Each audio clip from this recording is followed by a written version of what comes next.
Did you believe her? Yeah. Everybody believed her. Everyone believed her. The nation watched her plead, and the story seemed clear. I want to say to my babies that your mama loves you so much. I just feel in my heart that you're okay. We will do anything we will to help you to get them home. Please bring them home. But something didn't add up. Clues didn't match, and questions piled up. Today, we dig into the Susan Smith case, the shocking truth behind a mother, her two sons, and a lie that shook the world. Susan Lee Vaughn was born on September 26, 1971, in Union, South Carolina. Her early life was shaped by loss and instability. When she was 6 years old, her father died by suicide. His death left a permanent gap in the family and disrupted any sense of emotional safety. After this, Susan grew up in a home where grief was unresolved and support was limited. She learned early that stability could vanish without warning. Susan's mother later married Beverly Russell. To the community, he appeared respectable and successful, later gaining influence in business and politics. Inside the home, Susan's life became more complicated and damaging. During her teenage years, she experienced repeated abuse from her stepfather. This caused deep emotional harm that followed her into adulthood. At age 13, Susan attempted to harm herself. No formal charges were filed, and the situation remained largely hidden.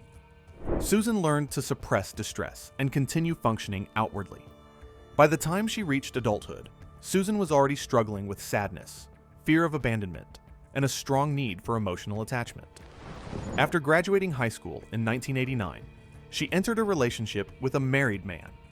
She believed the relationship gave her purpose and security. When it ended, she attempted to harm herself again. These experiences reinforced a pattern of emotional dependence and instability that continued through her adult relationships. Susan later met David Smith, a local man from Union.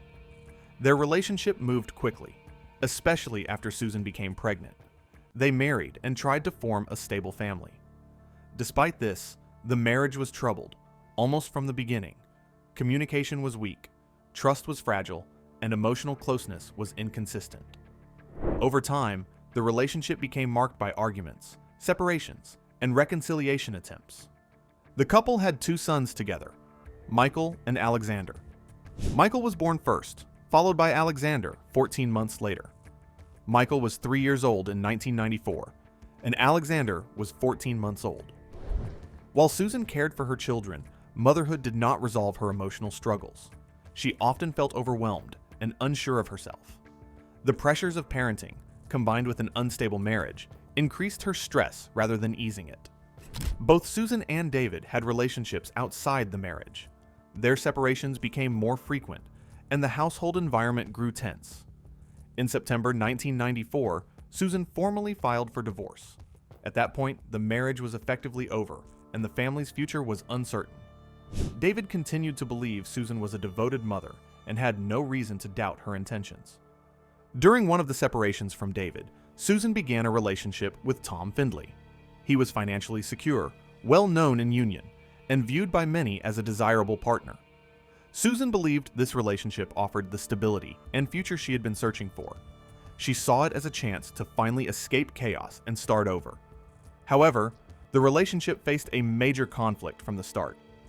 Tom Findley did not want children and was not interested in raising a family. Susan already had two young sons. This difference created tension that never resolved. In October 1994, shortly before the incident involving the children, Tom ended the relationship. He sent Susan a letter explaining that he was not prepared for a life involving children and did not see a future together. The letter had a strong emotional impact on Susan. She later described feeling completely alone and rejected. At that moment, her marriage had failed. Her romantic relationship had ended, and her emotional state was fragile. Investigators later viewed this period as critical in understanding her mindset in the days that followed. On October 25, 1994, Susan placed her two sons into their car seats and drove late at night. That evening, she contacted police and reported a frightening event. She claimed that while stopped at a red light on an isolated road, a man forced his way into her vehicle. According to her statement, he threatened her, ordered her to drive, and then took the car with her children still inside. There's a lady that come up that door, and some guy jumped into a red light with her car with her 2 kids in it, and he took off, and she got out of the car here at our house. And he's got the kids? Yes, ma'am, in her car. And she's real hysterical, and I just decided I need to call the law and get them down here. Get them going, Pam. They got 2 kids. Susan described the man as black, wearing dark clothing, and close to 6 feet tall. She said she was left on the roadside near Monarch Mill, screaming as the car disappeared. Her account was shared quickly by media outlets. Susan appeared emotional and distressed, asking for help in finding her children. David stood beside her during interviews, fully believing her story. I can't express how much they are wanted back home, how much we love them, we miss them. The case captured national attention. Volunteers searched the area. Residents tied yellow ribbons to their cars and bridges, and news stations broadcast repeated pleas for the children's return. The story was presented as every parent's worst fear, and public sympathy for Susan and David was widespread. Law enforcement launched an immediate investigation. Officers searched roads, wooded areas, and nearby bodies of water. Volunteers assisted in large numbers. At the same time, investigators began to notice inconsistencies in Susan's account. Her description of the traffic light raised concern. A maintenance worker later confirmed that the light would not have turned red unless another vehicle was present, contradicting Susan's claim that the road was empty. It's October 1994, and a desperate search for 2 young boys has gripped the nation. I want to say to my babies that your mama loves you so much. Susan was interviewed multiple times, and her statements shifted slightly with each retelling. She took several lie detector tests, but the results were inconclusive. Investigators also learned about her recent separation from David, her divorce filing, and the end of her relationship with Tom Finley. Police obtained a copy of the letter Finley had sent, which raised further questions about motive. Pray every day that you're taking care of them, and know that we will do anything we will to help you to get them home back to us. I just can't express it enough. Officers did not rule out the parents, especially given the timing of the separation and divorce. Despite public appearances, investigators believed Susan might know more than she was saying. As the days passed, fear for the children grew stronger. The weather turned colder, and temperatures dropped below freezing more than once. Every cold night made the situation feel worse. Police knew time mattered. Search teams worked longer hours, and attention slowly shifted toward nearby lakes and ponds. Officers believed that if the car was in water, it would be close to the shore. Because of that belief, early water searches failed. The vehicle was actually much farther out, hidden beyond where anyone expected to look. Only hours before Susan confessed, she and David appeared together on national television. They sat close on a living room sofa, holding hands, speaking directly to the public. David explained that he understood why police were questioning everyone, including them. He said investigators had not ruled anyone out, and that the process was painful. He added that he did not believe either of them was more of a suspect than anyone else. Susan stayed beside him as he spoke. David ended the appeal by saying that he and his wife knew the truth. The interview aired across 3 major morning programs and reached millions of viewers. Behind the scenes, investigators were growing uneasy. Friends and people close to Susan noticed things that did not sit right. Some said she repeatedly asked whether Tom Finley would come see her. The question came up again and again, even as her children were missing. To those around her, that focus felt strange given the circumstances.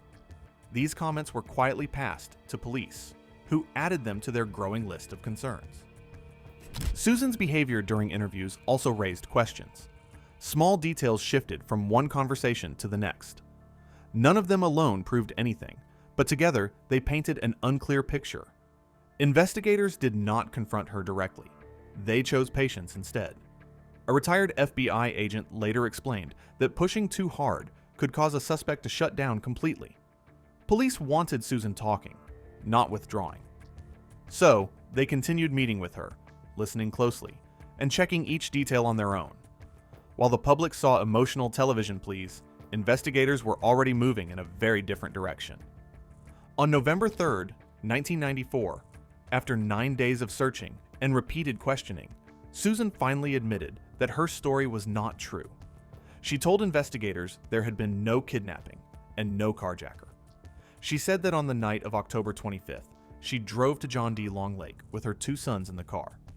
She then allowed the vehicle to move into the water while the children were still secured in their car seats. Search teams returned to the lake immediately, this time expanding the search area far beyond earlier limits. The car was located underwater, about 122 feet from the shoreline. Inside the vehicle were Michael and Alexander, still strapped into their car seats, exactly where Susan said they would be. Just days after her confession, a funeral was held for both boys. Family members, friends, and members of the community gathered to say goodbye, as the search that had once carried. Hope ended in mourning.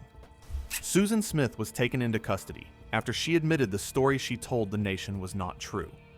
The moment she confessed, the tone around her changed completely. Susan Smith has been arrested and will be charged with 2 counts of murder in connection with the deaths of her children, Michael 3 and Alexander 14 months. Police no longer treated her as a grieving mother, but as a suspect who had misled an entire country. Officers returned to John D. Long Lake and found the car deep underwater, much farther from shore than they first believed.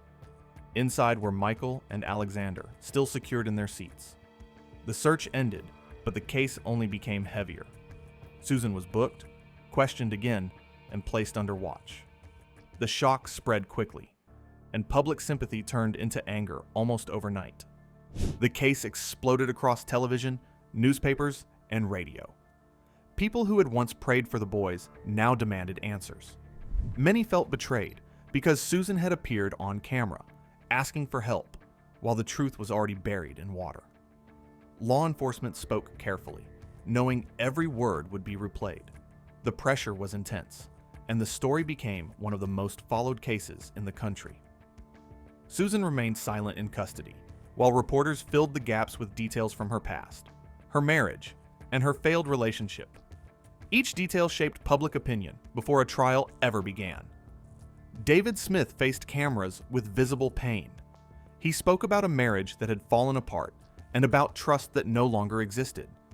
He said he believed Susan at first and stood beside her because she was his wife and the mother of his children. After the truth came out, his tone changed. He supported the decision to pursue the strongest punishment allowed. He said the marriage ended long before the confession because of an affair that broke what little stability remained.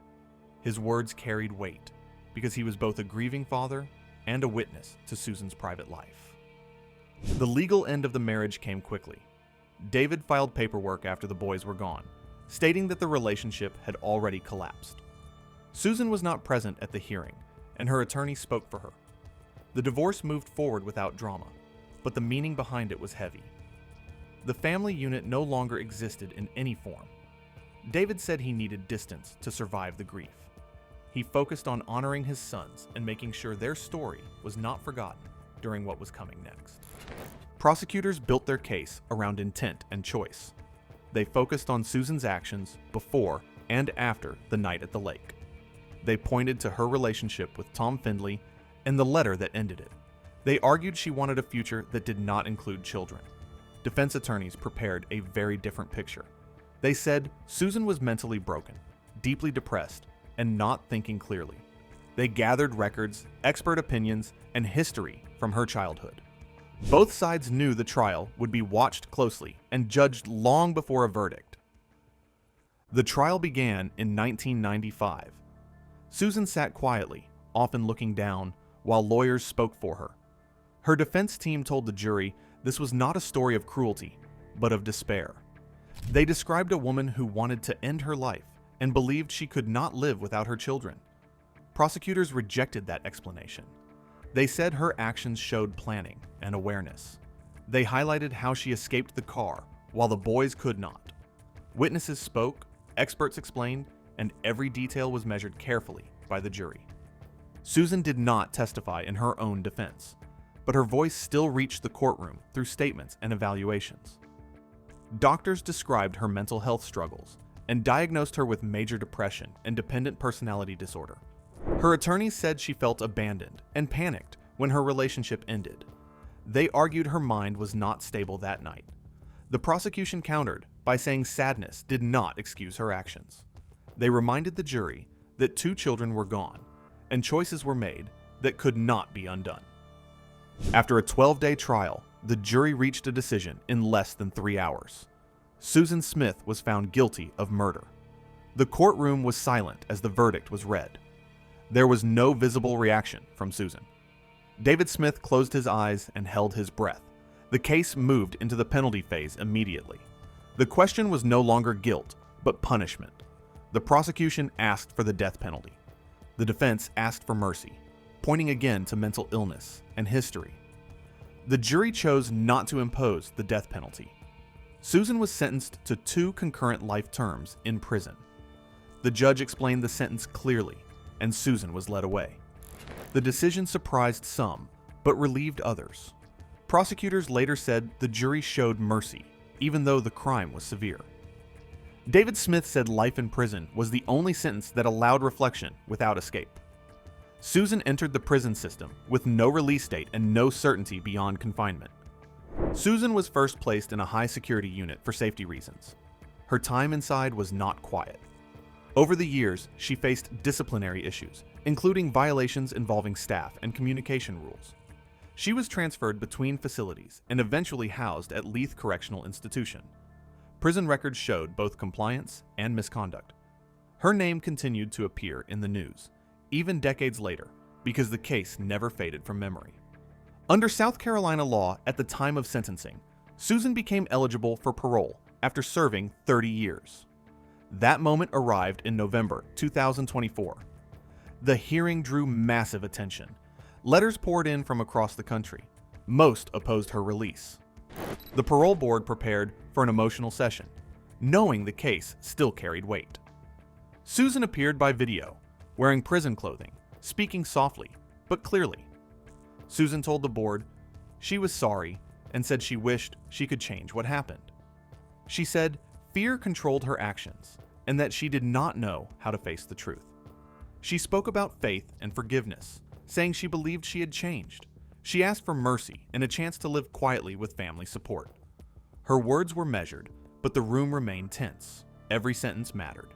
David Smith addressed the board next. He said 30 years was not enough for what was lost. He reminded them that Michael and Alexander never had a future. Prosecutors also spoke, arguing Susan had always focused on herself. They said her actions caused harm far beyond her family and wasted massive public resources. Law enforcement described the search and the false leads created by her story. The board listened without interruption. The vote was unanimous. Susan Smith was denied parole. The board pointed to the seriousness of the crime, the harm done to the victims, and the lasting damage to the family and the community. As the decision was read aloud, Susan lowered her head. David Smith spoke afterward and said the board had made the right choice. He said he would continue to attend every future parole hearing to speak for Michael and Alexander and make sure they were not forgotten. The denial meant Susan would remain in prison and could apply again in the future, but release was far from certain. Susan Smith's life in prison has been far from quiet. In 2000, she became involved in scandals when 2 prison employees, Houston Cagle and later Alfred Rowe, admitted to illegal sexual relationships with her. Cagle was fired and served 3 months in jail, while Rowe received 5 years of probation. These incidents forced prison officials to move Smith and impose stricter restrictions. Former inmates later described her as highly manipulative, claiming she used charm and emotional control to gain favors, protection, and access to drugs. Some also reported she received money from men via letters and online contact, along with help from family, which allowed her to trade and gain influence within the prison. Other inmates initially sympathized, but changed their views after learning more about the murders.